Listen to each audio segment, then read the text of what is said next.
ખબર ગુજરાતમાં વડોદરાથી સમાચાર મળ્યા છે કે માર્ગ અને મકાન વિભાગ દ્વારા શહેરની 40 સરકારી ઇમારતોની તાજેતરમાં ચકાસણી કરવામાં આવી હતી, જેમાં કોઠી કમ્પાઉન્ડ વિસ્તારની 2 ઇમારતો નર્મદા ભુવન અને કુબેર ભુવન અત્યંત જર્જરિત હાલતમાં હોવાનું સામે આવ્યું છે।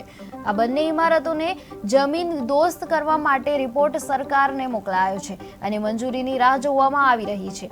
નર્મદા ભવનનું નવું બિલ્ડિંગ બનાવવા માટે રૂપિયા 100 કરોડનો નવીન પ્રોજેક્ટ તૈયાર કરવામાં આવ્યો છે અને તેના માટે લેન્ડ એક્વાયરમેન્ટની પ્રક્રિયા પણ ચાલુ છે।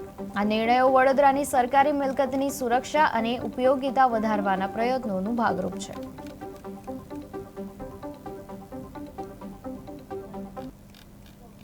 રિસેન્ટલી અમે ઇન્સ્પેક્શન કર્યું છે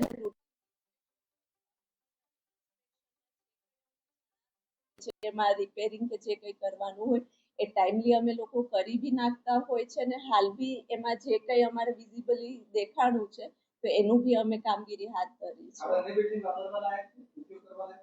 અત્યારે એનું સ્ટ્રેન્થનિંગનું ને મારે વર્ક અંડર પ્રોગ્રેસ થશે, ટેન્ડરનું પ્રોસિજર ચાલુ થઈ ગયું।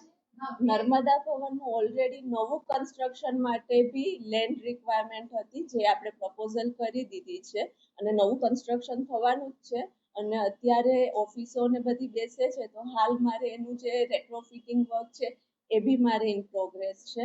નર્મદા ભવન કુબેર ભવનનું બી રિસેન્ટલી અમે ઇન્સ્પેક્શન કર્યું છે અને રૂટીન બી ઇન્સ્પેક્શન કરતા હોય છે અને ઇન્સ્પેક્શનમાં જે કંઈ અમને જણાતું હોય છે કે મારે રિપેરિંગ કે જે કંઈ કરવાનું હોય એ ટાઈમલી અમે લોકો કરી બી નાખતા હોય છે અને હાલ બી એમાં જે કંઈ અમારે વિઝિબલી દેખાણું છે તો એનું બી અમે કામગીરી હાથ ધરી છે। અત્યારે એનું સ્ટ્રેન્થનિંગનું ને મારે વર્ક અંડર પ્રોગ્રેસ થશે, ટેન્ડરનું